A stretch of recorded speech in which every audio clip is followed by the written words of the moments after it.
Good evening. My name is Dr. Colonel Shishir Kumar. I am a senior consultant in orthopedic, spine surgery and joint replacement in the Metro Group of Hospital. My primary work is in the field of orthopedics.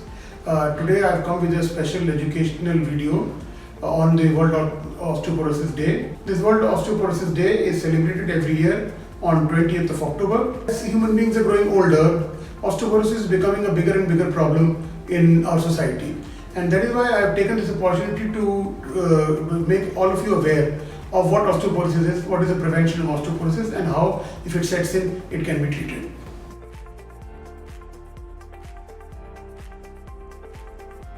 The bone consists of two basic parts, a living part which is cells and a matrix which is made of calcium and phosphate. This calcium and phosphate is the one which gives strength to the bone. This calcium continuously keeps on getting absorbed from the bone and then getting deposited from the bone.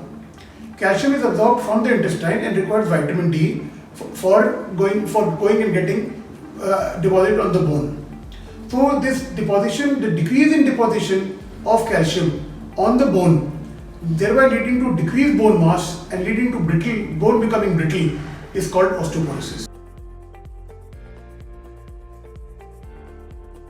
People who are suffering from osteoporosis generally present with ill health, with pain in bones, with pain in joint, easy fatigability, and general malaise and ill health. As I already said, that the calcium provides strength to the bone. Once the calcium from the bone goes down, the strength of the bone goes down, and the bones have got a propensity to fracture very easily. The bones that fracture easily are the bones of the spine, that is the vertebra, the bones of the hip, and the bones of the wrist joint. So osteoporotic fractures become very common as person ages and as this osteoporosis increases with age. Osteoporosis is basically a process of aging, and so some amount of osteoporosis is inevitable as a person grows older and older. However, the process of osteoporosis can be retarded, firstly by taking a good diet rich in calcium and vitamin D, which will present enough calcium to be deposited on the bone, taking regular exercises which increases the placement of calcium on the bones, avoiding alcohol and avoiding smoking, and generally leading a good lifestyle. Osteoporosis can present to the doctor in two forms. First is the patient presenting with the symptoms that I have already mentioned. In that case, we get what is called a DEXA scan, which tells us the bone mineral density of all the bones, especially the vertebra, the hip bone, and the wrist bones.